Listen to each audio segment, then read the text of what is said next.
जन्मज दुःखविनाशकलिङ्गं तत्प्रणमामि सदा शिवलिङ्गम् देवमुनिप्रवरार्चितलिङ्गं कामदहन करुणाकरलिङ्गम् रावणदर्पविनाशकलिङ्गं तत्प्रणमामि सदा शिवलिङ्गम्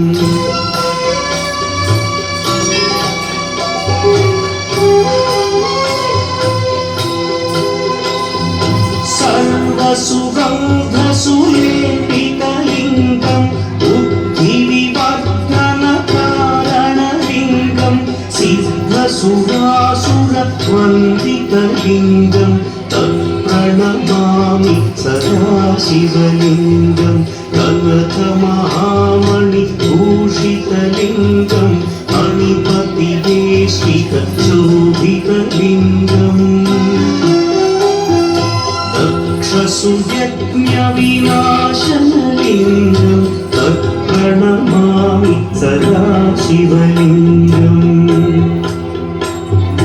कुङ्कुमचन्दनलेपितलिङ्गं पङ्कजहार सुशोभितलिङ्गम् सञ्चितपापविनाशनलिङ्गं तत्प्रणमामि सदा शिवलिङ्गम्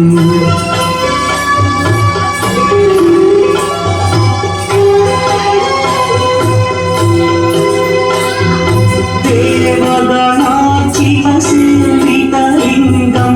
आवैर्भक्तिविर्वचलिङ्गं दिनकरकोटिप्रभाकरलिङ्गं तत्प्रणमामि सदा शिवलिङ्गम् अष्टगणोपरिवेष्टितलिङ्गं सर्वसमुद्भवकारणलिङ्गम् अष्टदरिद्र्यविनाशनलिङ्गं तत्प्रणमामि सदा शिवलिङ्गम् सुरगुरुसुरवरपूजितलिङ्गं सुरवनपुष्पसदार्चितलिङ्गम् परमपदं परमात्मकलिङ्गं तत्प्रणमामि सदा शिवलिङ्गम् लिङ्गाष्टकमिदं पुण्यं यः पतेच्छिवसन्निधौ शिवलोकमवाप्नोति शिवेन सह मोदते।